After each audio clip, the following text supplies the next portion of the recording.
up, everybody? Welcome to Finding Demo Surf Fishing on a Wednesday. I know the lives will always go on Wednesdays. I find that works a little bit better, but it's always in good times. So you can find this tonight on Facebook, where it is Finding Demo Surf Fishing. You can also find it on Panhandle Surf Fishing. And then if you're on YouTube, you can find it through YouTube at Finding Demo Surf Fishing as well. Tonight's episode, we are talking to, if you look in that top, there we go. Yeah, there it is. Boop. Top corner there. We're talking with Ninja Tackle. That's right. We're talking to Matt Poole. He's got a lot of great information. And I mean, I want to embellish it more, but I'm not going to. So we're going to leave it be. Tonight's episode is sponsored by TrueBraid.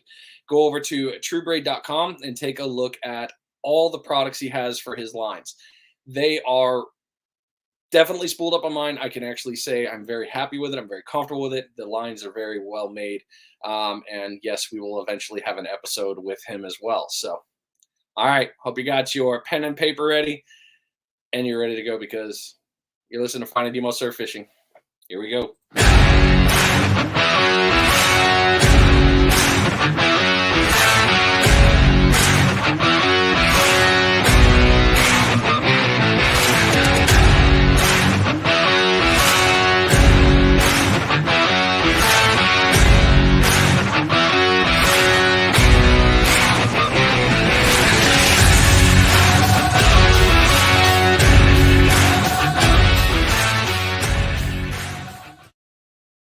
All right, here we go, everybody. New week. Everything is going to be friggin' fun. We got a lot of good stuff to talk about. Yes, the comments will be streaming. Yes, I will be reading them. Yes, we will eventually do back and forth on questions and answers. So if any of you want to ask questions, by all means, welcome to it. I will try to get to them. Yes, I do have my own questions. We don't change things around the way we normally do it. Everything still follows the same protocol. So JC, welcome. How you doing? Brian, good to see you. We got some more sponsors coming up tonight through the episode, and they will be named. As you know, we have that wonderful little bait check thing that happens every 25 minutes. But if you're watching this from the beach, I hope you're doing really well because it's the sunset bite, which means the fishing is going to be really good. All right. One bit of warning before I bring him on. We're both known to drop bombs in our phone calls. So if there's an accidental, listener discretion is advised. I wanted to at least put that out there. So, all right, without further ado, because I see him smiling in the background, welcome to the show, Matt Poole. What's happening, everybody? I don't know what this bomb thing is that we're talking about. What bomb? What are you talking about? Man, it is good to see your face. Thank you. I was gonna say I'm glad to be seen. I guess good to see you. Do you feel seen? That is the question. Do you feel it? Always. Oh man, that's funny. Well, for those of you who've ever talked to Matt on the phone and never seen his face, here it is. And for those of you who've heard about his product, if you make your screen full screen and pinch in, you may notice some things in the background. And we will be talking about some of the things that are on the shelf right by his mohawk. Because there is a part of this one that goes with it. Fish fin. We don't do mohawks anymore. It's called a fish fin. That is right. I apologize. I will haze myself accordingly, sir. All right. So for those of you that have not heard of Ninja Tackle, we will definitely get into that. But in order to find all the information on Ninja Tackle, you can find his website at ninjatackleva.com, Facebook, Instagram, Ninja Tackle. Actually, your Instagram is Ninja Tackle VA. I think so. Okay. I think so. You can find him all through there. He does post quite a bit, especially with things that are coming up. And if you missed out on his recent adventures with Bama Beach Bum in their recent fishing trip up to Cape Cod, there are some serious pictures there. That was pretty epic. I mean, to be quite honest, we caught fish every single day, and as soon as those videos drop, man, I can't wait to see them. Oh boy, you and me both. Like Matt does a great job with these videos. Absolutely phenomenal, top notch, great stuff. This one's just going to be a little bit bigger. Yeah, I mean, there was definitely some epic stuff, man. I mean, fishing with him is it's a blast. I mean, that's all there is to it. It's just his energy is infectious, so it's always fun to fish with him. That's one thing I love about him, and I enjoyed that with our live podcast that we did. It was very interactive, fun. It's just I don't know. There was nothing bad about it. Everything about it was good information, and I know it was helpful to hell. I think anybody that mentioned it, a couple of comments I got were like, "Yes, this was big." So Yeah, no, he's a wealth of information, and I know he's got his Salt Strong thing coming out. I think yesterday actually. So yeah, I it look forward was. to checking those out as well. So it's that'll be all your how to and everything that you really want to know on surf fishing. So I look forward to seeing what he's doing. Huh? All of us are on pins and needles. Okay, so our sponsor for tonight, I said again, is True Braid. He is in the comments. And Alex, I see that you posted the thing we talked about on the phone. You are welcome to fire it off at any given point if you so desire.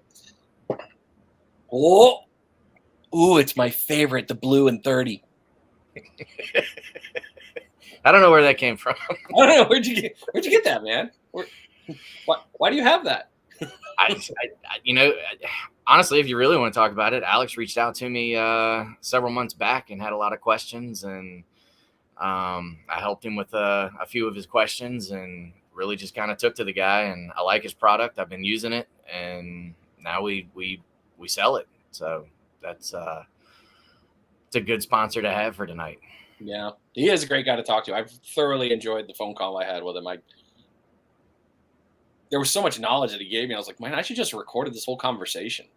Yeah. He taught me a lot about braid. So we don't generally fish with it a lot where we're at. We're fishing with it a little bit more in certain situations, but he kind of turned us on to it. So we're going to try it a little bit more.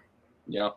Yeah, you told me if I ever came with you to go fishing, especially if we went to North Carolina, I had to remove all braid from my line or from my reels, and the reasons why bad things happen. No, I mean you can use it. I'm just not going to fish with you. That's fair. You can fish over there, but fine. I'll move the mono. There's just one place I won't take you with it. That's all there is to it. That's fine with me. I've heard and I've been warned, and I'm already like, no, I'm good. I'll move over to mono. I have no problem with that. Good choice. So and for those of you that are watching this live and they're kind of like, what the hell? This is actually how Matt and I talk on the phone. When we do talk, it's good. It's very, very, very engaging. It really is. We really don't have much dead air, and it just gets there. So let's get into the questions. Let's fire away. All right. What got you into the tackle game? So I guess to try to take a long story and make it short, my dad got me into saltwater fishing for surf fishing almost 20 years ago. And then as time goes on, things progress. Meet friends on the beach. Met a guy that most people in my area, they know him as Hoopty. For me, he's my beach dad. So strange guy, don't know him. He comes up to me. I've literally just snapped off and probably thrown 6 pieces of leads, 6 lures, rigs, whatever you want to call it, into the water. And he just comes up, talks to me out of nowhere, and asks me if I know what a shock leader is. I had no clue. At this time I'm using my Walmart rod reel combo, which there's nothing wrong with that, but that's at the beginning part of my fishing. And so fast forward, he introduces me to a lot of his friends, and I start hanging out with people that catch way more fish than me. They know way more than I do, and they're all easily twice my age. So these guys teach me how to start making rigs. So I copy them, and then I start using them, and then I modify them. And then one thing led to another, where some of the guys, as they got older, it was harder for them to see and tie their own knots. So they asked me if I would do it for them, and they offered to pay me.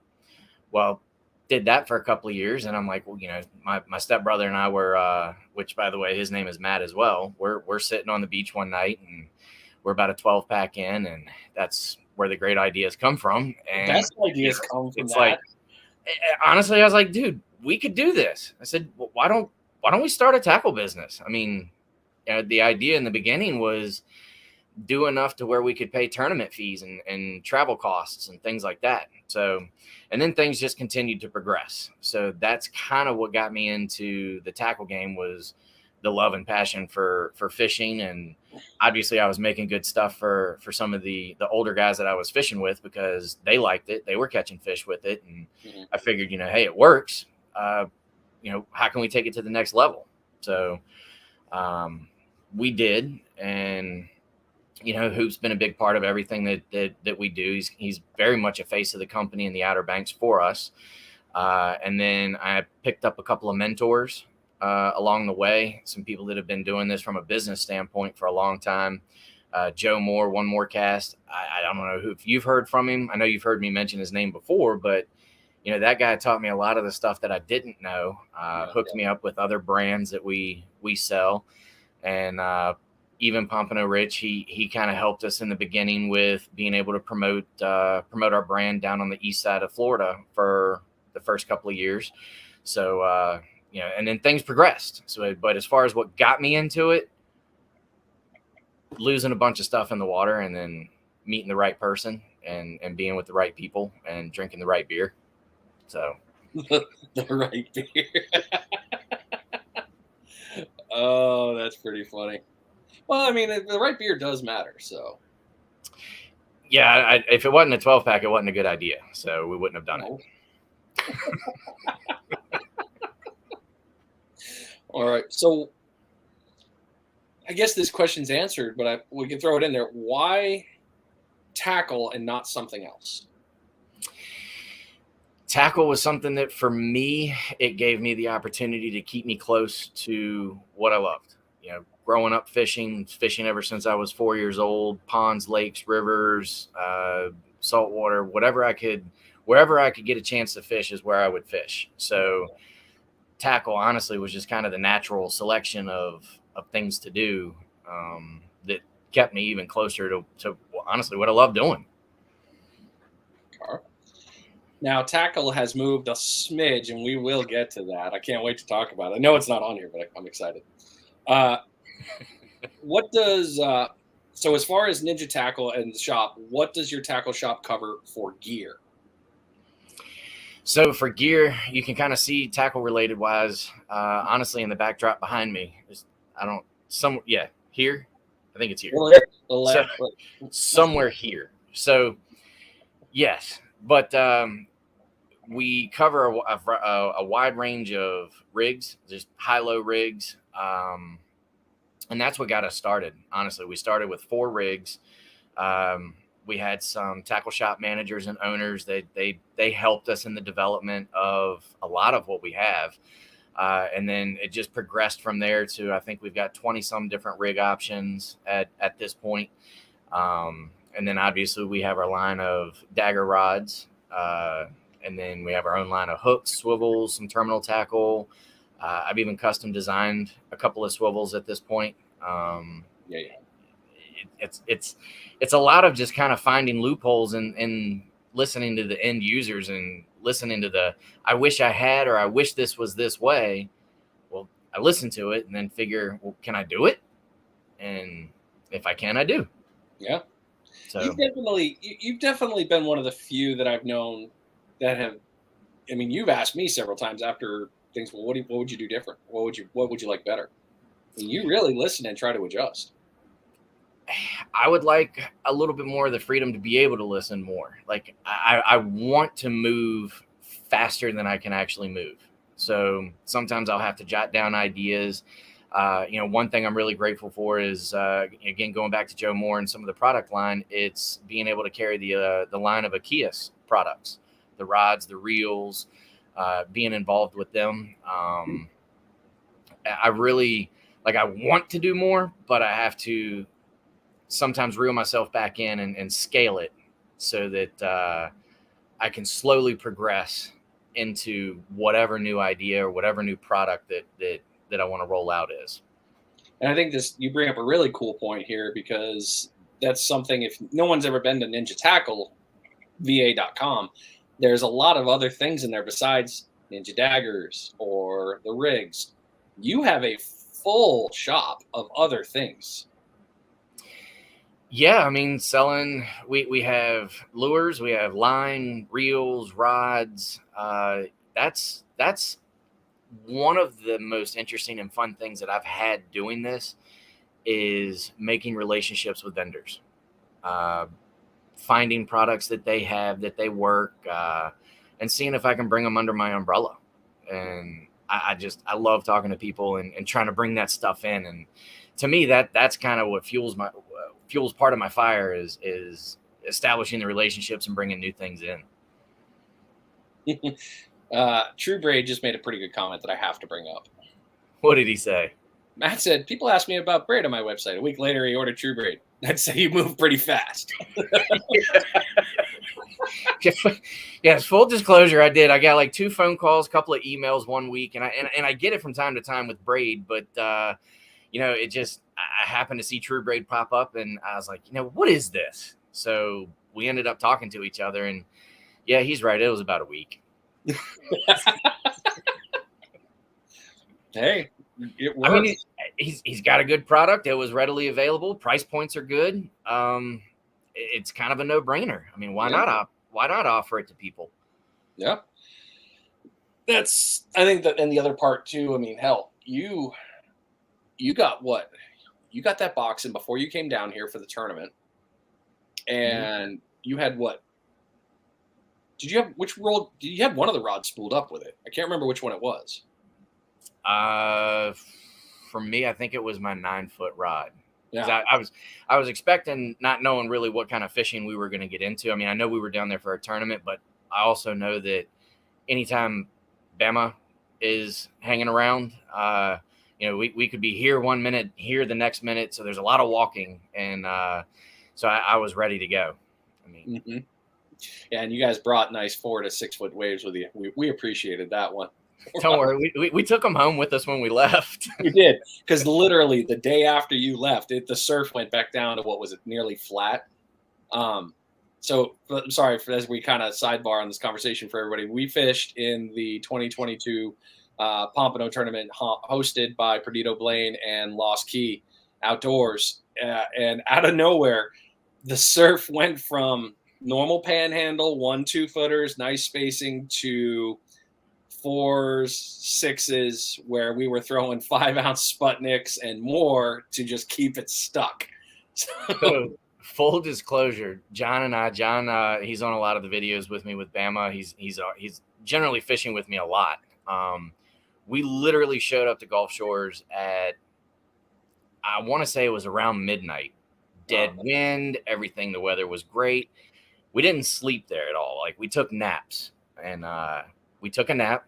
We woke up about 3 or 4 hours later, literally 20-mile-an-hour winds plus for the rest of the week. I mean, and it started an hour before we hit the beach. Yeah. So speaking of we. Yeah. Oh, nope, not that one. How'd you get in there so quickly? John. Poor John. Yeah, see, that's we were told from the beginning. It was hey, you don't really need anything more than 1 ounce, maybe 2 ounces on a really bad day. So we literally came down with a bunch of 1/2 ounce egg weights, 1 ounce pyramid weights, 2 ounce weights, thinking that's the heavy stuff. Yeah, we had to buy new weights when we got there. So all of our heavy weights that we're used to fishing with, we left at home. Yep. Because I'm not going to say any names, because that would probably be bad for Bama if I did mention him. We didn't need that stuff. Not saying. We didn't need the heavy tackle. We needed the light tackle. Oh. Yeah, that was Sorry, Matt, I love you. Yeah. Somebody commented here, 6-ounce Sputniks. Yeah, it was a good one. Now, it's cool that you bring up the 6-ounce Sputniks. Unfortunately, your name didn't come through, so I couldn't say who you were. I don't know how it's something to do with the sharing. But let's talk about that, because the Ninja Dagger, renowned for being able to go 8 and bait. That was one of the things that you had told me in the beginning. 8 and bait all day over here. And I'm like, I'm not throwing 8 ounces here. That's just insane. Yeah. But you had told me, like, yeah, this rod throws 8 and bait. And I never understood it until kind of on this one. Oh, hey, Larry. How you doing? Good to see you. Always love Larry. So when we were playing on that one, when I first threw the Ninja Dagger, was Tony from Fish Gums. He let me take it out as when I was writing reviews and learning more. And I remember texting. That's when you and I first had our first interaction. Like, what is this voodoo? Because I was throwing other rods, but the Dagger was throwing me 110, 115 on 4 ounces. Like it was nothing. It was seamless and flawless. So at 4 ounces, life was good. Doubling it to 8 ounces with bait to launch. You guys do that routinely on the East Coast. So depending on what we're fishing for, but yeah, it's like if we're going after drum on the point or something like that, it's generally 8 and bait. It's not uncommon for us to have to be able to throw 8 ounces to be able to hold.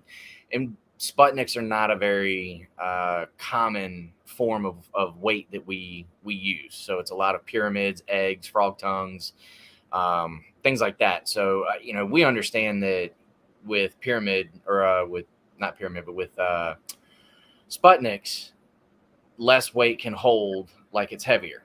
Right. On the flip side to it is some of the types of rigs and some of the style and fishing that we do, it kind of gets tangled up in your rigs. So we just throw the heavier lead and we don't have to worry about the wire doing it. And it's not to say that people don't use it. It's just not the most common piece of lead that we use. So we do have rods that have to throw a little bit heavier weight. So what made you want, I guess, well, let's back up because I want to talk about the Dagger, but I want to get into the history of it first. You started out as tackle, and then all of a sudden you started creating rods. Now, the story for why you started creating rods, I don't know if you want to tell it. Yeah. Okay, so do that. Why did you start making rods, Matt? So going back to, I firmly believe, I think everybody, if you're trying to do something, it doesn't really matter what it is, have your mentors. If you have a good mentor, then you have a good mentor. So my mentor, from the business aspect, again, going back to Joe Moore, he's helped me immensely with a lot of things. I told him, I said, I got an idea and I think I can make this work. I want to develop my own line of fishing rods. Immediately he goes, "You're an idiot." And I was I love that. like, no hesitation. And 80 at the time, I guess he was 80, 82, 83 years old. Just before I can finish my sentence, "You're an idiot." I'm like, so, okay. Hold my beer. So just thank you for that bit of advice. So then we developed our rods. About a year or two later, things are going well. I went back to him and I asked him, I said, "Did you know that by telling the kid not to put his finger in the light socket, that I was the kid that was going to put the finger in the light socket? Like, did you tell me not to do it because you knew I was going to do it?" And he starts laughing and he goes, "Yep." Yeah. That's how you know you have a good mentor right there. They know you, they know your personality, they know what will move you in the right direction to continue. He did. And he pushes me. He does push me, but it's without it, I can't say that we would be totally where we are, at least from a foundational standpoint, for sure. Yeah. Well, before we move on, ladies and gentlemen, we're at 24, almost 25 minutes. This is your first bait check. Unfortunately, I don't have the sound effect put into this live feed because I'm lazy and I didn't do it last time. Sorry. But 25 minutes, it means for you, if you're listening to this, when you are listening to it on the replay, 25 minutes, first bait check. And your first bait check is brought to you by The Sinker Guy. Go to his website, thesinkerguy.com, where you can pick up sinker supplies, rigs, and a whole bunch of other things. He's got a lot to go for you to help get more fish with gear. So there you go. First bait check done. Continuing on. So, okay, Joe, got you there. Got it. Yep. Now, how did your brain connect? I'm going to make rods. I'm going to make a dagger. How did you come up with the concept? So months and months and months of research. So like anything else that you do, you can dive almost as deep into the rabbit hole as you want to go. So I started educating myself on fishing rods from, what are they? It's let's start from a completed product and, well, where did it come from and what are the steps and how are they made and things like that. So I did that. And then I actually went and started talking to end users, tackle shop owners, tackle shop managers, and started asking them, hey, what is it that's not on your shelf? Where's the gap on your shelf? And what price points do we need to be in from quality to end user? And I got a ton of help. One big one, I know there was a guy, Jam, he used to work, Teaches Lair down in Hatteras. He was pretty good with some of the information, but I know some of the guys at Frank and Fran's, and these are shops that are local to where we fish. They helped. Rod and Gun, the owner there, he kind of sat down with me and really told me where to fill the gap. So then I started working backwards. Took what I learned from research and then started finding manufacturers, working on samples, working on different compositions, how they're constructed, weights, lengths, diameters. I mean, you could go on about an entire conversation with this, but we finally found a really, really unique blend that gave us what we wanted with the quality of the components that we needed. The rest of it after that was really start working with the design and the color schemes. So, but we figured calling it the Dagger, it's like, well, we call ourselves Ninja Tackle. So keeping things kind of in line with ninjas, I guess. Yeah, I mean, why not? It just works, I guess. Okay. I never even that part. Didn't even know that part. I don't know why I didn't know that. I should have known that. Anyway. All right. So the Dagger itself, it is, describe the rod for somebody that doesn't have one yet, please. So on a shelf, you'll find a lot of 9 foot, 10 foot, 10 foot sixes. And then for whatever reason, it just jumps to 11s, 12s, 13s. So the whole real market of 11s really wasn't there. There was very little competition in an 11-foot market. Not that they're not out there. It's just not many. So we started working with it, end users, and just going with prototypes. So we tried different lengths, and then we realized for an average fisherman that we found, and average is a loose term, but an average fisherman had a hard time controlling a 12-foot or anything bigger than 11.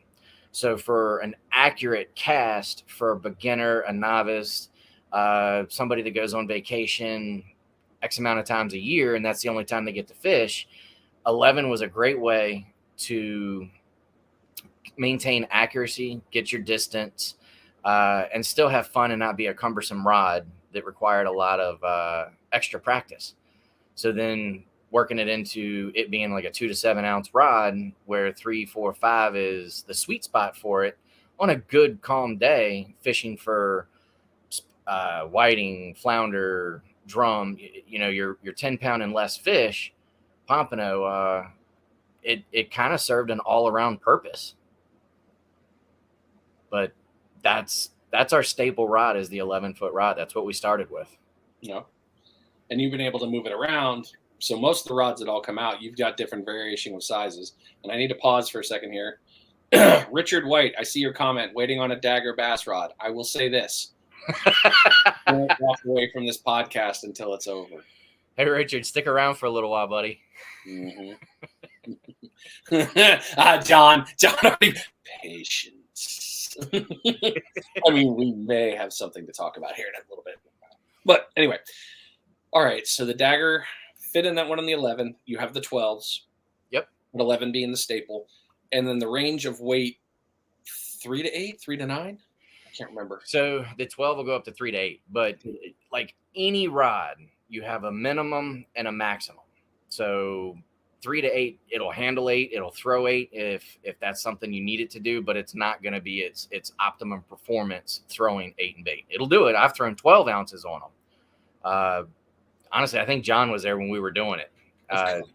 Didn't go very far, but it's all I had, and well, I mean, it was either going to work or it wasn't going to work. So, but yeah, your low number being your minimum load rating, your high number being your maximum load rating. So the closer you get to the middle of your high and low, that's going to be generally your rod's sweet spot. Mm-hmm. So again, 5 ounces for our 12-foot rod, that's an easy weight for an average person to fish with. And that's, I mean, kind of where it goes. Yeah. And the cool part about your rod series, I mean, you can do a whole bunch of different things with it. It's not just a set rig rod. It's light, it's comfortable. You can still do other things with it. Yeah. So we've definitely used the 11s for casting any kind of lures off the beach. It gets a little heavy after, 15, 20 casts. It'll do it. It's good at it, but it'll kind of fatigue you a little bit quicker. That's why we came out with the 9-foot rods. So once we had our 11s, then we went to our 12s and we started working back down and went to the 9-foot 1 to 4 ounce rod, because that's something that you could use sound side. It was something that the guys in the Gulf could use a little bit more with the lighter weights. And then it came a versatile rod to being able to cast out lures as well. So you could use it both ways. And then, of course, the next rod that came in sequence was the Bummy Stick, and took the Bummy Stick over some stuff that I had learned for a while. And the Bummy Stick, being a 10-foot rod, filled our gap, but it also, we did a few things a little bit different with it that I wanted to experiment with, and it does really well. But great set rig if you're trying to throw 1, 2, 3 ounces. Also a great rod for if you're trying to throw top water plugs or what are these? ES lures. Yes, lures. Love it. Yes, lures. So, but yeah, so we try to, again, not being a very big company. Obviously, we work from our home out of a garage. We have to grow at a sustainable rate. So we try to fill gaps where we can fill gaps, and it's a slow process, but it's methodical. Nice. Well, I will. The 9-foot, I got one. I love that rod. It is one of my favorites for slinging. I will definitely say that. It went very well with my ES lures that I picked up from you at the tournament. I was like, this thing casts good. It's definitely thrown. I've thrown it with that one, my GI jigs, and a Halco popper. Big Halco. Just because I took it out there. Justin and I went out for a morning walk, and we did the morning run, and he was like, I'm going to throw this Halco. And he's like, ooh, you're going to love it. And I was like, I hope so. On the 9-foot, it was great. It flew far, came back nice. Everything about it was perfect. Yeah, we used the living bejesus out of them while we were in Cape Cod. I know John and I did. We were having to throw some heavier lures and some heavy current, and we were catching some pretty big fish on those things. Okay. Well, I had a nice big black drum on my 9-footer from the surf, and it was a great fight. So I know that rod's good. You can't hurt it. I'm all good with it. Well, you bring up something there, so let's move back in here. So you worked with Matt Isbell, aka the Bama Beach Bum. That's right. On his line of rods, the Bummy Sticks. So you mentioned it already, but tell us about the Bummy Stick. And you, like you said, there was some other gaps, and you did some other things with it. You took some chances. Tell us about the Bummy Stick and what got you there. So, first and foremost, Matt, working with him and just being able to connect with him for the past several years has been awesome. It really has. I just can't say enough nice things about it. We've been very fortunate. He helped us even catapulted us a lot faster in the direction that we wanted to go. So I came up to him one day and I asked him, I said, Matt, I have a couple of ideas. I want to try something different. Will you let me design a rod for you? And he goes, yeah, man, this is a great idea. Let's do this. And he goes, what are you thinking? So we spitball some ideas back and forth. And I wanted to come up with a slightly different blank composition. I wanted to come up with a textured blank, which there's science behind why it's textured and what textured gives us in return. But I wanted to play around with something a little bit lighter, that would be more conducive to the kind of fishing that he does, which is a lot of walking, a lot of casting. So I just incorporated some of those different ideas. I really got to play with the color schemes and matching his logo, which to me was a lot of fun. And his input was involved in it the entire time. So it was really a collaboration of him kind of asking me, well, what do you think? Me giving some suggestions and going from there. Got our prototypes. We beat the living crap out of them and made them do things they weren't meant to do. And the bummy stick was born. How long is the bummy stick? 10 foot. Okay. 10 foot. And the good thing about that is in most of our other dagger rods, they're all 60-40 splits. So we're kind of working with that, maybe seeing if we can draw that back to a 50-50, just because we do get comments about it's not as easy to travel with when the two sections aren't the same length. So that being another thing that the bummy stick gave us was an option to make it a little bit more travelable, being a 50-50 split. So that's 10 foot, 50-50. There's always adapting and always making things better. Fine. Yep. Fine. Try to. I mean, I just want to keep figuring out if what I can do better. Yeah. Well, let's move away from Ninja Tackle for a minute, because these are the questions that weren't written on your paper that I've had written for a long time. Back when my episodes were not exactly as in depth, and now they're much more in depth. So let's talk about you when you go out fishing. What do you do when you're planning to go fishing? How do you plan it? So ultimately, it depends on where I'm going and what I'm going for. I learned a long time ago that prepping for whatever it is that you're doing before you do it always seems to work out better. So if I'm heading to Hatteras, I have a certain set of gear that I use for going to the Outer Banks of North Carolina.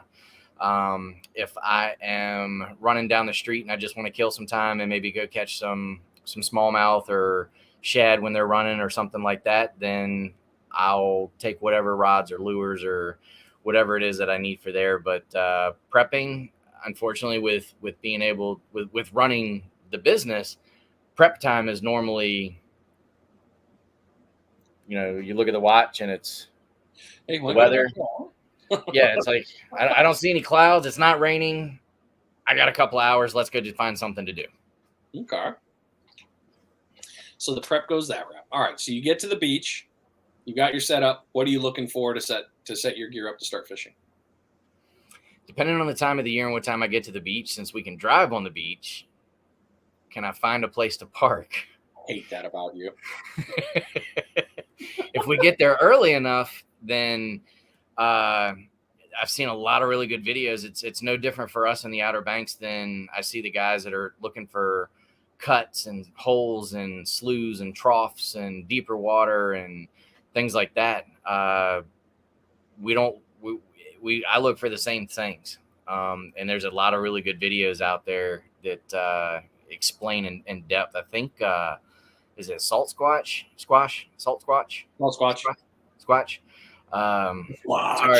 Sorry, I can't ever say that right.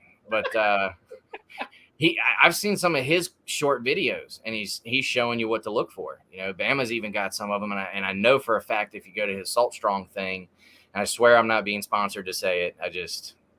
That's what it is. But if you go to his tutorial for Salt Strong, I know for a fact they flew drones over certain areas to give you things to look for. So, if we're tournament fishing, it's a lot of low tide, going out at low tide. Our tide fluctuates a lot more than y'all's tide did. Yeah. John and I were looking around saying, is it high tide, low tide? And everybody's like, why does it matter? And we're like, well, is the water going to go anywhere? And the water didn't go anywhere.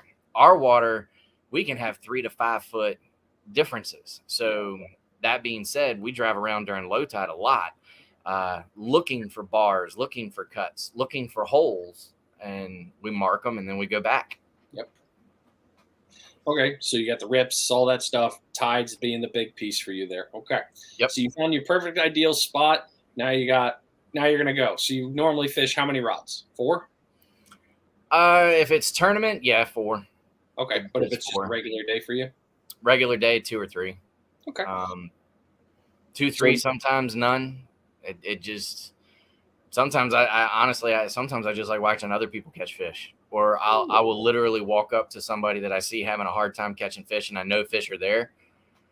Something like that, True Braid. He's there. The Sasquatch is here.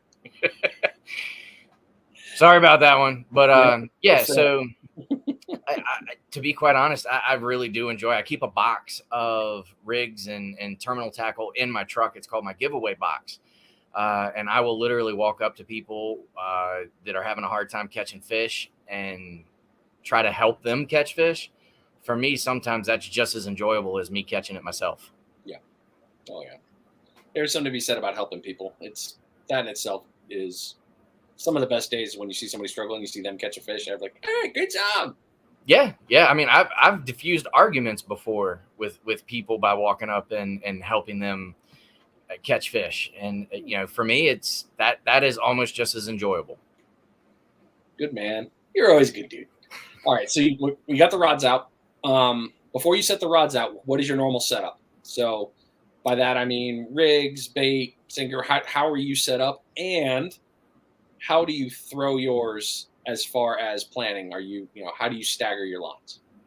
So believe it or not, I stagger my lines with my rods. So I take my 9-foot, being a shorter rod, I fish that a little bit closer. I like to fish right there on the back of the bar. I know sand spikes are something that is a big thing for us. We are very partial to over the wave sand spikes right now. Super sturdy aluminum sand spikes. Just a lot of options for you there. I think you saw them. We were fishing with them when we were there with you. So we'll set up our sand spikes. I have to say it's one of the funniest things when we went and fished with Matt somewhere in Florida. John and I are setting our sand spikes maybe 5 yards apart from each other, which that to us is not uncommon because we park close to each other, so we fish our rods close. Matt yells at us from down the beach, and he's like, no, spread them out. 10. Yeah, 10. And so it's John and I remember looking at each other, and I said, John, if we spread them out that far apart, I said, that means we got to run that far to go get the fish. Exactly. That's the hidden joke about this whole area of stacking your rods further apart is we have to run, and it sucks. Yeah. So, but we did, which it was kind of, we didn't think about it because there was really nobody else near us, so there's no reason not to do it. But so I'll stagger them about 5 yards apart from each other. I'll take my 9-foot rod, generally throw that short somewhere between literally in the wash. If there's a drop off right there where the waves are breaking, I like to cast one right there. If more than likely I'm fishing in a deep trough, so then I'll cast one there, use my 11-foot, kind of go medium distance with that, and then the 12-foot I'll literally just, if I can get it in front of the bar, on the bar, behind the bar, or in the middle of the cut or the side of the bar on the cut or something like that, I just let it rip. Okay. And then I always keep a 4th rod ready to go for in case some blues or Spanish or something like that just start busting the water, so that we can just immediately just go straight casting to them. So when you're out playing North Carolina, we'll talk about Hatteras, Outer Banks, those pieces there. And I know you have a wide variety of fish you can target. What are you normally playing with as far as rigs go? Are you doing double drop, single drop? Are you doing cut bait? Are you doing artificial? Where do you roll? So it depends on what I'm targeting. So like this time of the year, I'd be targeting either some puppy drum. Really, I want to target some whiting, some pompano. So I'm going to be fishing some high-low rigs. My personal favorite rig that I use out of our arsenal, believe it or not, is called the Hoopty. It's our rig. It's just an oversized version of our rig. It's just a bigger version of it. So, if I want to look for any puppy drum, or if we're out there drum fishing, obviously we'll use cut bait, single hook. We'll use one of our drum rigs that are set up on a cannonball style rig. But as far as bait selection, my first go-to is always going to be sand fleas, which seem to be a little bit more readily available in our area than your area. That was a bad week. It was a bad week. Man. We don't have ghost crabs, so we can't go look for those. If we do have them, I've never seen anybody find them, use them, or talk about them. Yeah. And then if I can't do that, then I'll go with an artificial. It's one of my favorite setups is I like to use a combination of both your most popular artificials that are out there, small pieces of each one on a hook, and I've done very well doing it that way, mixing the two baits. Okay. All right. Makes sense right there. I got to ask, you got a cannonball rig behind you by chance? I do, in a package. Okay. That's fine. I mean, we can post it up. It's all good. When it's something that I know a lot of people down here are not, they're going to be like, what the hell's a cannonball rig? So the easiest thing to say is go over to Matt's page, ninjatackleva.com. You'll see the cannonball rigs. They're pretty cool. It's kind of like a fish. It's like a fish finder rig. I mean, to be quite honest, it just doesn't have a lead. It gives the option for the bait and the lead to cast out, and why they call it a cannonball. It casts out in like a ball form, so it's not helicoptering in the air. And then when it hits the water, it gives the option for the bait to be able to move, give it a little bit of slack, and the bait can move in the water. And see, when you mentioned a great point right there with the cannonball rig, because I didn't know this until you told me about it. That helicoptering thing is it's a real pain. Yeah. And that rig basically takes that problem out of the equation. Pretty much. It really helps. I mean, you could still helicopter it, don't get me wrong. Yeah. But it's still a very solid, useful rig. And you can fix that with, you've used it with all the sinkers. You've used it. You normally go with what? The Hatteras sinkers on those, don't you? The pyramid, just standard pyramid style? Yeah, what are they? The bank or not bank sinkers? Storm sinker? I think we call it. We use a lot of pyramids. Okay. As far as the sinkers go. Okay, I thought you were using storms for some reason. I think it was because I saw those funky ones that you had. When you heard the term, like, what the hell is that thing? Yeah, a buddy of mine, he our rod builder Tim, honestly, he will make his own lead weights, and he has a bunch of different types of molds. So he does the storm sinker. It's kind of a unique look, like Elon Musk's rocket ship. It did. It was rather phallic. Yeah, that's kind of what it looks like. Everybody's gonna have to be like, what is this? Like, don't worry, we'll post some stuff. It'll be fine. Oh, okay. You get a lot of social media tags, which, as you should, especially with the daggers and the bummy sticks. What has been one of your favorite reported catches on the rods?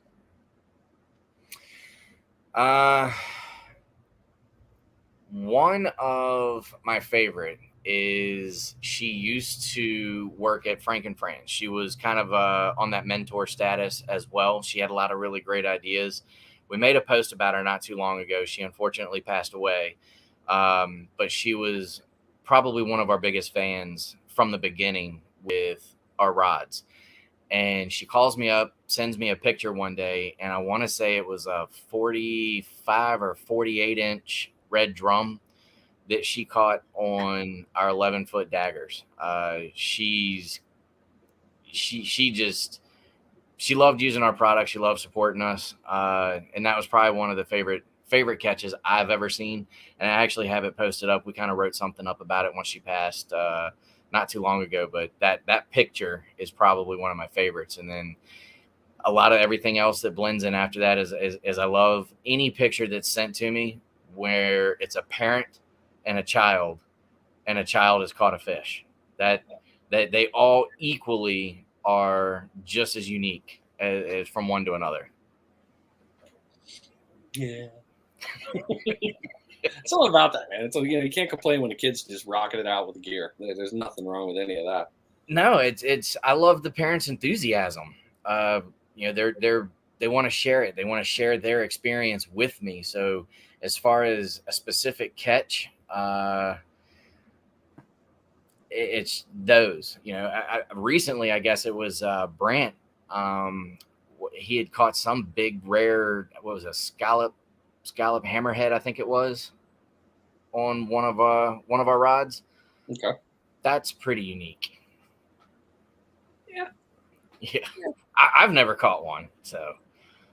Oh, well, you're gonna have some fun ones then, because I know there's some more coming. Oh, good. Not gonna say anything. Anyway, let it go. That being said, hey, it's 50 minutes into the game. All the noise in the background, drag sounds and noises. It is now your second bait check. So if you're listening to this, make sure you have checked your bait. If you're listening to this, which is probably not right now, because I don't think you're at the beach watching this, you're probably not watching your rods if that's the case. That's a problem. So go take a look, make sure your bait's good to go. This bait check has been brought to you by Deerfield Fabrication and Welding. If you haven't heard of them, our webpage is deerfieldfabandweld.com. They have been kind of taking quite a storm on social media with sand spikes, carts, a whole bunch of welding and manufacturing. I could talk about it for a long time, but I'm not going to, because there's more to come on that for later. But go take a look at that, and thank you for sponsoring this bait check. We appreciate you. Being an online-only shop, no brick and mortar, people have to order from you on there. Has it limited your business at all? At first, yes. Not being a brick and mortar, I wasn't allowed to sell any of the name brand items, Daiwas, pens, anything like that. Hindsight, no, it actually made us better. And the reason that I say it made us better is because it forced me to establish relationships with people that create a product that not everybody else is selling. And I'm really I'm thankful that it worked out that way. Just because it's given me a bigger opportunity to just do something that the other people aren't doing. And I'm not competing with any of my local shops. I can be a wholesaler and a retailer at the same time and not create any bad blood. And so honestly, I think that's how that was supposed to work.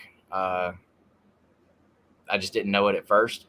And then once I kind of had that aha moment and the light bulb went off and, the Mohawk went higher, it was just kind of like, oh yeah, okay. Fish fin. The fish fin, right, the fish fin. So I can't believe you call it that.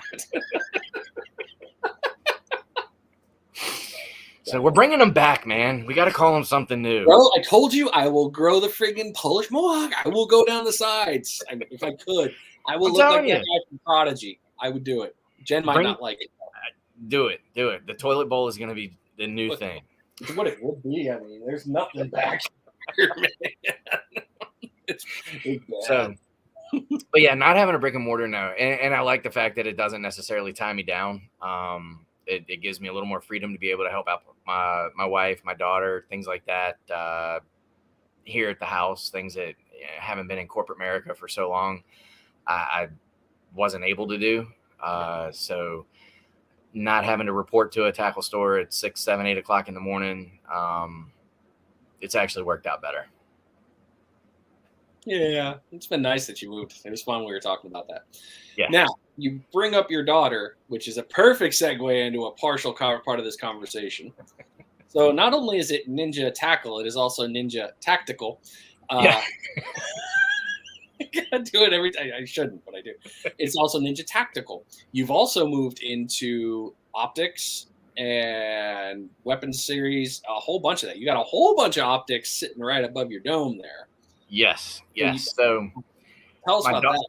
So about a year ago, daughter decides that she doesn't want to play softball anymore, which was great for us because honestly, it created more friction than anything. So I was happy to hear it. Then she was also in dance and she didn't want to do that either. And I told her, I said, well, you're not going to You're not going to sit around and do nothing all summer. She's like, well, Dad, I don't like fishing like you do. And I said, we're going to find something a little different. She's like, well, I don't like hunting like you do. And I was like, sometimes walking 15 minutes to a stand to sit for 4 hours, not what I'm talking about. She's like, well, what are we going to do? And I said, I don't know. So a buddy of mine, a childhood friend of mine since most of my life, honestly, calls me up one day and he goes, hey, do you want to learn how to not suck at shooting? I was like, well, I thought I could shoot. You've got my attention now. So he goes, all right, bring you and your daughter out. Let's go do something. Within 30 minutes of a 2.5-hour session with him, I realized within that 30 minutes, I knew nothing about shooting. So fast forward, my daughter gets into it. Her and I start taking a lot of training courses together. She turns out to love it, extremely passionate about it. I'm still learning about it at this time. So I use the fact that we're an outdoor sports company to our advantage and start setting up more relationships with other suppliers and vendors for things that she's going to need. Because honestly, I mean, if I can get it a little bit cheaper and promote some brands, I why not? Yeah. So, and then one thing led to another, and we found out that in this world of shooting parts and gun parts and optics and things like that, it's a great world to be part of. There's a lot of people out there that really like to share, and when they find something, and again, I try to incorporate the same thought process with being able to have the products that I have here. Is I'm not competing with somebody that's down the street from me. I try to carry things that nobody else has, things that are popular, hot on the market, but people want them now. They don't want to wait. And so we established a lot of relationships with people in that industry, the exact same way we did it with the fishing industry. And it seems to work. Kind of this comment right here. She really is. She's become quite a shooter. She's done very well competitively. So full disclosure, that's my sister. I see you, Mikey.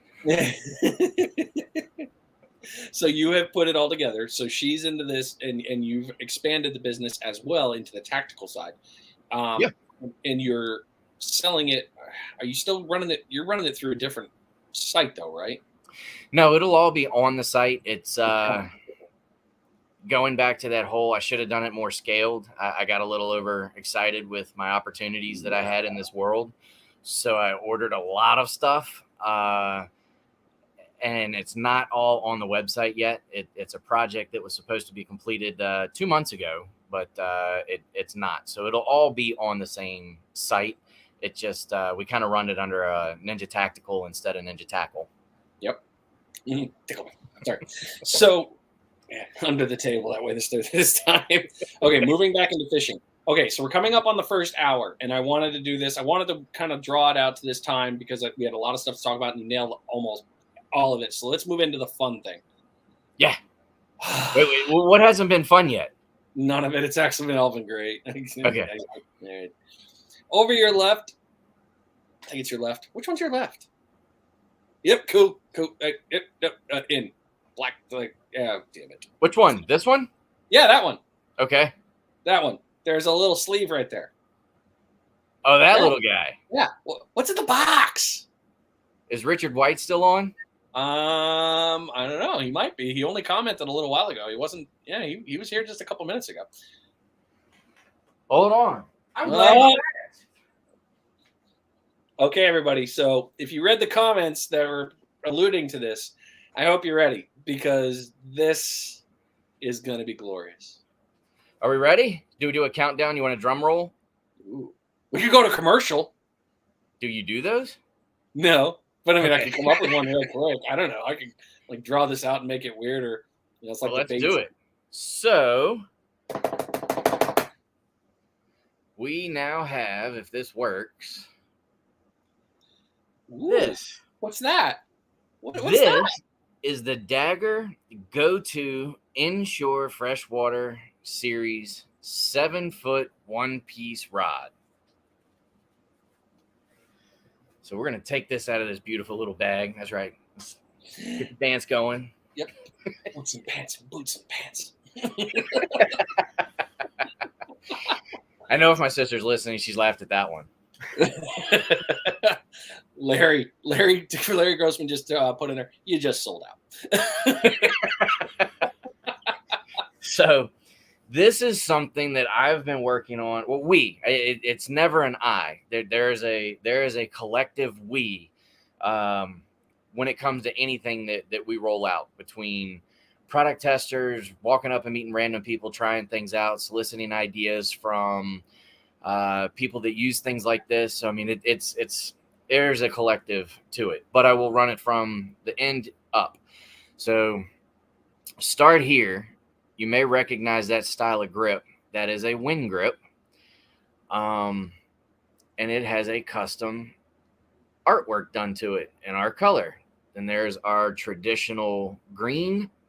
Then we move into the wind grip, which ultimately has our logo cut into the wind grip. One thing that you don't find too often, and I wanted to make sure that this was something incorporated into them, is we have the Fuji TVS pass-through reel seats. So you actually have the blank, and it's hard to see in the light, but you actually have, this is tripping me out. My fingers are going the wrong direction. So you have your hosel or your blank right here. So when you're gripping it, you can't get any more sensitivity from it than being able to actually feel the blank. Well, that's then I wanted to do something where rods that don't have hook savers, this is personal for me. If you don't like it, you can take it off, but I don't warranty damage to the threads. But this is a foldable hook saver, so that for storage, travel, whatever you want to do, you can keep your hook off the guides. Something that I see a lot of people do that is something that I always wanted there to be a better way to do it, is just use a hook saver.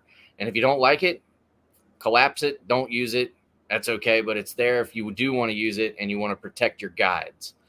And then switching over to, we've always been a big proponent for Fuji brand, single-footed K-Wag Alkanite guides all the way down.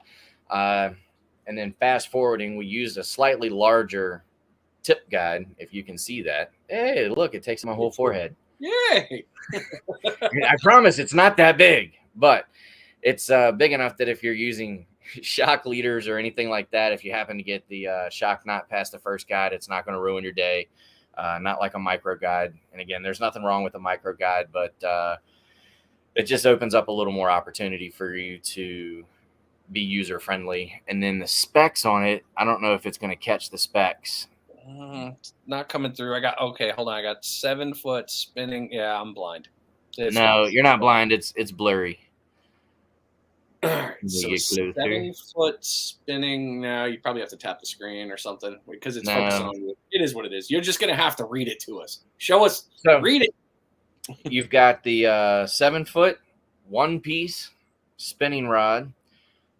It is rated for 8 to 17 pounds. A 1/4 to a 3/4 ounce lure, medium, heavy, fast.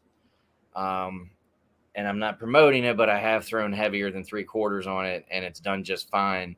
And when you see the videos from Bama Beach Bum come out from Cape Cod, you'll see a lot of the striper that we caught in certain areas were on this rod right here. So it'll take. So you're running. Is it dual rung? So I can run. Can I run both? What am I looking at? The type of guides that are on it would allow you to do it, but the spacing will not allow you to do it. It is a spinning reel seated. It is meant to be set up as a spinning rod. So this one will be more dedicated, and it is specific as opposed to dual rung. So Richard is here. Hey, buddy. I'll put an ounce on it. I know you will. And Richard, don't worry. I even have blanks. I have the blanks for you as well. There you go. So there you go, folks. That was one of the big reveals tonight. Was going to be the newest arsenal piece to the Ninja Tackle world, the 7-foot dagger, single piece that can run. You can play with it the salt too. It's not just a freshwater, but yeah, that's right. Yeah, it's definitely, you want to throw it on the kayak. That was kind of the first intent for it. Or if you're, kayak fishing. If you're walking the beach, throwing some small stuff, flounder fishing. I know G2 Coastal, he's really looking forward to getting these in his hand. He does a lot of flounder fishing, so it'll be perfect for walking the beach on that. It's got a lot of versatile uses in both freshwater and saltwater applications. So Larry Grossman came out with the ultimate comment. You ready? Let's hear it. There it is. I like it, Larry. Let's get straight to it. So right before we went on to the podcast, we uploaded them to the website. They are going to retail. Number count better not drop everybody. Oh, there it goes. The number count dropped.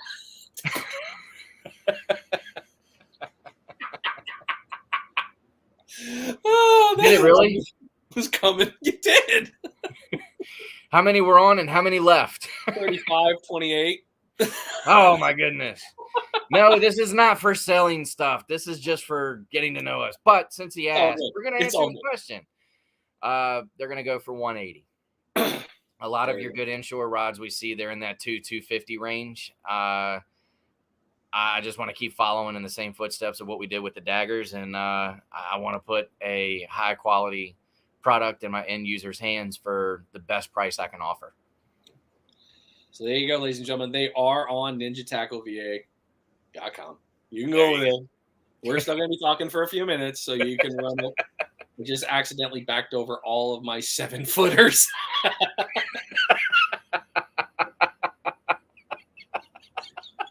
This is Larry. I love it. I love it, Larry. That is awesome. That's it. True Braid. That's it. That is the big reveal. I didn't see a text come through for you. That's why I haven't said anything. So if there's more, you need to send me a text real quick so I can get it and look. Who, me? No, Alex. He posted in the comments there. But you mean like oh, that one. You mean like a new 8'6" fishing rod that hasn't even hit the website yet? I didn't know you were going to talk about that one, so I left it alone. But all right, let's do this. There it is. So this one I haven't quite got uploaded yet, but 50-50 split rod. We used this a lot while we were in Cape Cod as well. A little bit heavier, and we don't have to talk a whole lot about it, but it's a 8'6", 50-50 split. It goes up to 1.5 ounces. Really, I was throwing a lot of 2-ounce stuff on it, and it was doing a fantastic job. Also set up for this one is actually set up for, I want to say it's dual rung, but the only real big difference on this one is it's a hybrid between the 7-foot and the rest of our rods, where most of our rods all run with double-footed K-Wag guides. This one, your first guide, the stripper guide, is a double-footed K-Wag, and then the rest of them are all single-foot. So that is just another arsenal, something for your arsenal on your lightweight fishing days, or if you want to have another option for casting lures, fishing from the pier, whatever the case may be. We found a need for that one as well, and we'll have that up on the website hopefully in the next day or so. So the 3-piece is, I don't know why I thought it was 7. I don't know why I thought it was 8, because I remember we saw it. Are you talking about my prototype I haven't told anybody about yet? No, that rod. The 8'6" is a 2-piece 50-50. Oh, I thought you said 3. I'm sorry. No. I was like, what do you mean 3? No, that's the other rod that I haven't really told anybody else about. All right, sorry. I was like, we had discussions earlier about something, and that was not supposed to come up tonight. But okay, I'm down. Yeah, well, there you go. Cat's out of the bag. That's the 2 new ones that are rolling out here for the spring. But the 7-foot inshore style one, that was probably the one that everybody was looking most forward to, especially me. Yes, I have too. I mean, the 7-footer with a 1-piece. I only have one 7-footer solid, if I remember correctly. That's my Mojo. Probably one of my favorite rods, Mojo Bass. Absolutely love that rod. It's been one of my favorites. Justin and I, we fished the Causeway and in the kayaks with it, and it has just been versatile on everything from a paddle tail to jerk baits, even rolling through. Oh, Richard, I haven't forgot about that, Richard. I will ask that here in a second. So the 7 foot, as I can see, being so versatile in all those pieces because you can hit both markets. And you mean fresh and salt, it's going to be solid. And the tip on it, from what we were talking about, the tip was faster. It's fast action. Yeah, medium heavy fast action. Right. So all of that's going to go. Justin, let's go tonight. We'll see. I'm tired, I'll admit it. Okay, so the question that Richard asked, price point on the 8'6". It'll be below 200. And when's that one going on the website? A couple days. Should be up tomorrow. There you go. All right, so there we go. So now you've had 2 rod reveals tonight. One I didn't really know about, and now I'm even more excited. Surprise! What up? So I might have to be getting 2 rods tonight. All right. So after the show, everybody, make sure you head on over to ninjatackleva.com and go ahead and order your rods. He does have them in stock for now until the end of the show. For now, I think they're gonna go kind of quick. I think they might. The count has started to slowly come back up, so that's telling me people have ordered and come back already, which is good. They may have here. I'll tell you in just a second. Actually, let's see. Chris, as far as the blanks and all that stuff, you guys can. We won't go into that one on here if that's all right. You guys can link up on that one after if you don't mind. We have blanks. There you go. Okay, so this is why I love live, because you can get a little bit interactive when it comes into this. Uh-huh. All right. So moving into, now that we have new rods to go buy tonight, and this is also why I told you all to have your credit cards and PayPal handy. There was a reason for it, I promise. And I have a second reason for that as well. So our episode tonight is sponsored by TrueBraid. There will be, at the end of the show, a code that will come out. Look at that pretty little line. There will be a code that comes out from TrueBraid for a limited time, as in limited as in we're talking a couple hours here. So if you're on the live, you're the only ones that are going to hear this. And if you're listening to this on Friday, you're not going to get it. So Alex and I are kind of texting in the background here, and I know he's watching. So I'll let you know when to drop it. But TrueBraid will drop a limited time order availability for lines. Okay. Yep. He's got me. And you can use that new one to spool up your new dagger. I can. Alex, can we discuss anything else that may be coming out from you here in a minute that might go well with the dagger? I almost want to send him a link and have him jump on the live while he's sitting in his living room, completely unprepared and unaware. It's something that I requested, and I was very persistent about requesting. And I don't know if I'm allowed to say what it is yet or not. Has he responded yet? He just put, "I'm not watching." So I'm not sure what he's doing here. Lime green. Actually, John, you bring up a great one. John just brought it up, lime green braid. If you hadn't heard, the new color just came out the other day. A little bit of Smitty surf fishing-esque love. Hot pink. Hot pink. Yeah. Oh, it's pretty too. It is real pretty. Alex may be helping us fill some gaps with some lower pound test for said 7-foot rods. I noticed yesterday on TrueBraid.com that there was a few 10-pound of the variety available and the 15-pound variety available. There you go. There we go. All right, so there it is. Cat's out of the bag. We asked for that, and again, why I like working with people like Alex and Joe and Bama and just all the gamut of everybody that we work with is we can have those relationships and work together on something versus if I called Berkeley and said, "Hey, I need this," I'm not even going to get a phone call back. Let alone being able to speak directly to the owner and designer of something and say, "Hey, I want this," and they do it. I mean, it's working together, and I wouldn't have that with a brick and mortar. No, and that's the cool. I think it's overlooked. Um, if you're not in like what we do, the talking and all these pieces, we all really do talk to each other quite a bit, and we Mhm. really work together and try to make things more. And if you're if you're not doing what we do here, you don't always see that.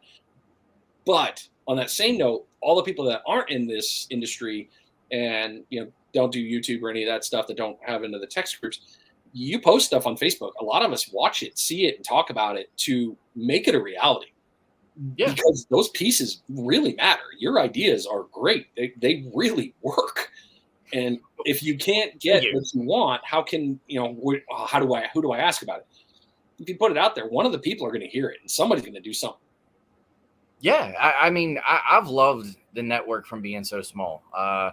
Frisky Fins, Alex, and I'm probably going to forget somebody, but obviously Bama, I mentioned him. Bearded Brad, being able to work with him. Jared from G2 Coastal. Jordan, sorry, Jordan. Jordan, G2 Coastal.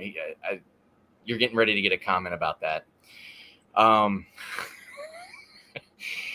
having met with cameraman Ron and angler up with Brent and Perdido Blaine, just having being able to work with all of these people on a small scale and network more like a family, is a tight group of friends, almost family. It's rewarding in itself to be able to do that. Yeah. And the So, youth, of course, obviously. one question that just came in from Richard Matt: can braid be used on the 7-foot and 8-foot sticks? Absolutely. Absolutely. Designed them with the intent for them to be used predominantly with braid. Okay. And then both rods were 7 to 14 pound. What was the test line again? I can't remember. 7-footer. I don't know. I can't remember all my own stuff. That's why I You got have to write. going That's on. why I have to write it on the fishing rods. Oh, before you do that, it 8 is to now your 17.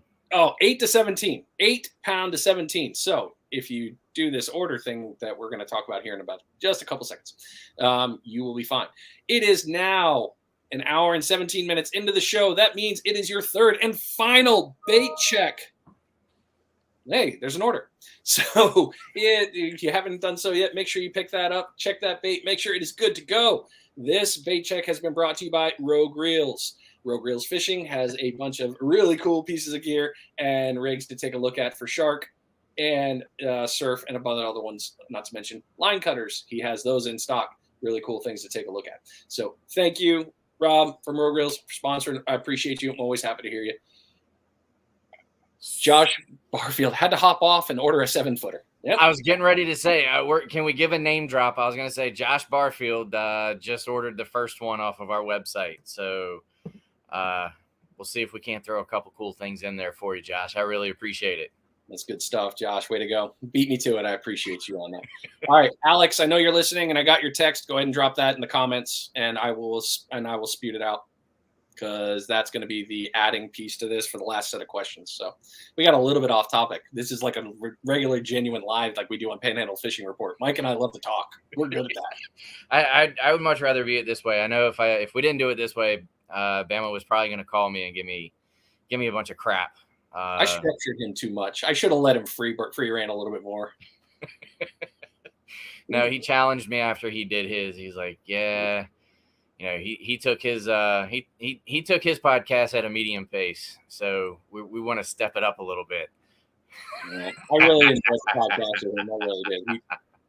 Genuine dude, great, really fun to talk to. I very much so enjoyed recording with him, and I will always be thankful for that he gave me the time and he gave everyone. So I'm glad that he could mess with you about it. That's what really matters to me. Mm-hmm. I hope he hears this. He will. All right, ladies and gentlemen. So in order to not lose more viewers, but here you go. If you go to truebraid.com, Ninja Demo 40. Ninja Demo 40. You will get 40% off any True Braid order until midnight tonight. That is June 1st. That's it. Ninja Demo 40. is your code. Nice. 40% off tonight on an order of True Braid. So if Well you've been done, reading, Alex. here you go. And thank you, Alex. Seriously, I can't say I can't say more good things about you, bud. I wish I could, but I can't. And I look forward to when our episode drops. We will do one that we have already talked about it. That is going to happen. I am very excited about that. So there you go, ladies and gentlemen. You have till midnight tonight. That is East Coast time. So you got a couple of more hours left. Make sure that you go ahead and get in there. Again, Ninja Demo 40 for 40% off any True Braid order. Might be ordering some tonight. Boy, I hope Jen's not looking at the account because there's going to be a lot of money that walks away. I was going to say, and that discount code applies to his website, not mine. Yes, not you.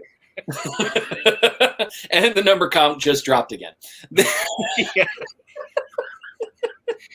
Are the numbers dropping because they're going to look at this stuff on the websites, or they just don't want to hear about it? It could be either. I mean, it could be like, you guys are just rambling. You're not talking fishing anymore. Oh, that's right. All right, let's do some fishing. Here we go. What are we talking about?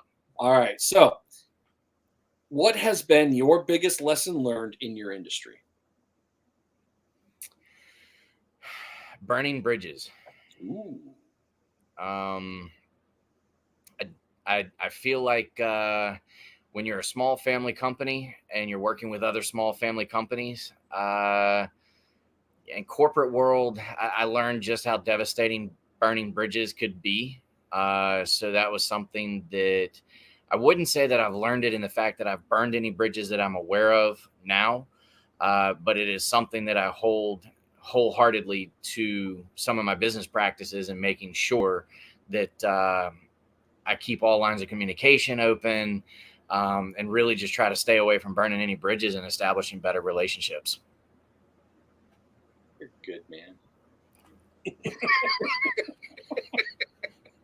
Where is your favorite place to fish? And I need GPS coordinates. So for almost 20 years, it's been the Outer Banks.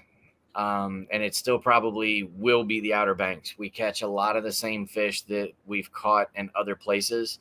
I will say, though, that in the last 5 weeks, having fished Alabama, having fished Florida, having fished Cape Cod, and being presented with opportunities that honestly wouldn't have otherwise been presented. I said that, John.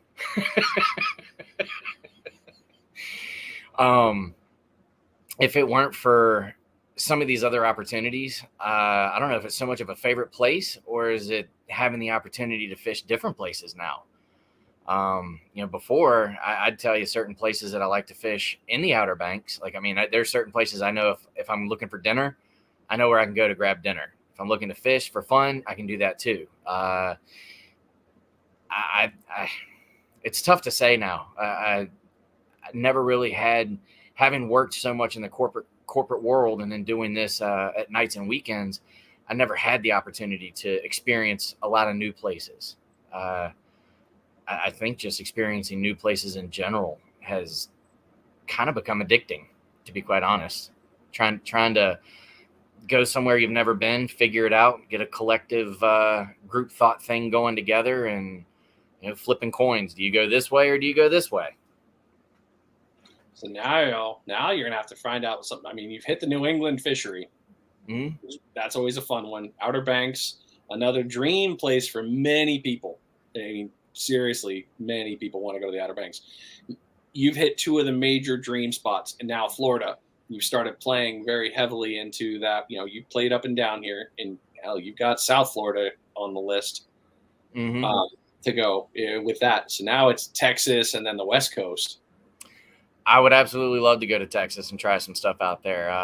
While I was down there, one of the opportunities, or one of the people that I got the opportunities to meet and spend a lot of time with was Wyatt from Salt Strong.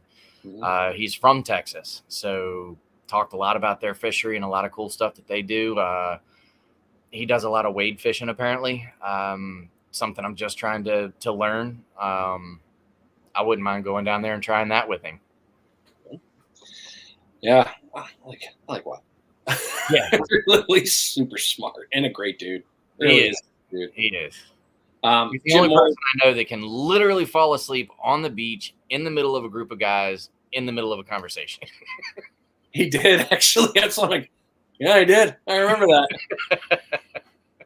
A couple of them here. So Jim Morrison. Jim Morrison actually has been shooting me some text messages back and forth. He's in Ohio.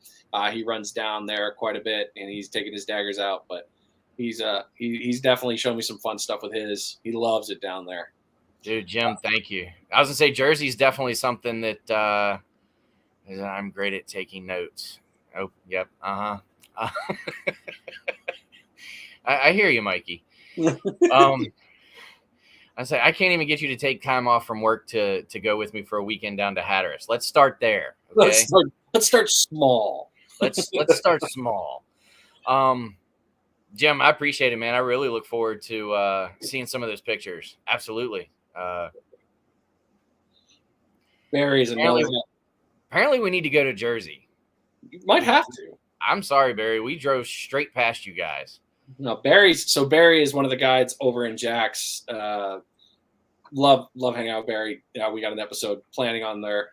He just warned you. He let him know. Like, I really appreciate it, Barry. Thank you. Group trip. Road trip. John, are we down for a road trip? Matt, you're listening? Are we down for a road trip? Who's down? That'd be fun. All right. So here we go with last two. What do you wish a new angler would do before starting their journey into surf fishing? Okay. Great question. Really, it kind of goes back to something I touched about earlier. Homework and research. There's so much information out there now that wasn't out there 10 years ago. You have YouTube, you have Google, you have, even your podcast. It's doing the research, picking a target species, and more or less showing up prepared. And the only reason that I suggest that is because it's going to make your trip more successful. Another great resource is going to the tackle stores, the local tackle stores, asking them what's biting. Fish for what's there. You may be fishing at a certain time of the year and you may want this big particular fish. Well, they may have migrated out. They may not be there yet. They may already be gone. There's always fish there.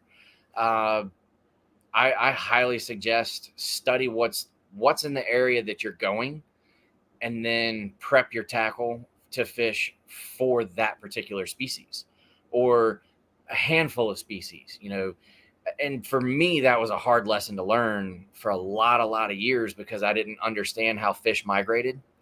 I didn't understand that a 7-foot blacktip shark really doesn't care if it's got a number 2 hook in his mouth.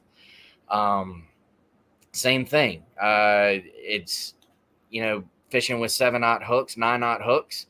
If the predominant fish in the water is pompano, then put on a smaller hook. Smaller hooks can catch bigger fish. And sometimes if you're out to catch fish, that's all you really need. But from a prep standpoint, and you don't have to go buy a bunch of tackle.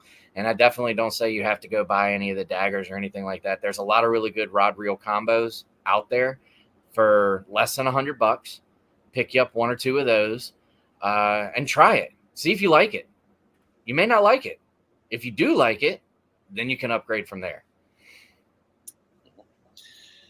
Oh, Tony just jumped on with one. Wanted to say, Matt, thanks for making the trip and coming down here to Pompano Showdown. It was a long haul, but it meant a lot to the Panhandle Anglers, which we know it did. Seeing you fishing with you and having you at the weigh-in was a blessing. I'm sure we'll see you again. We will. We will definitely see each other again. I'm looking forward to that one particular video.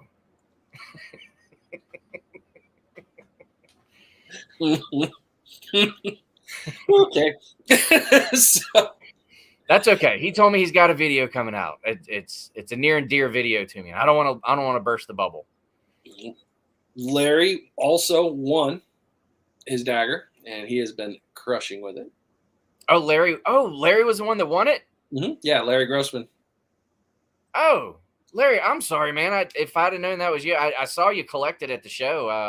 I didn't know that was you. I would have definitely liked to. Honestly, I'd like to have been the one to hand it out.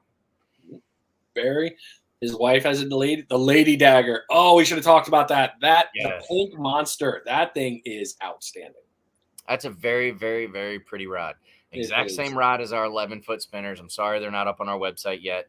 Honestly, I'm selling them faster than we can get them on the website just through word of mouth. But it is a very, very pretty colored rod. It is.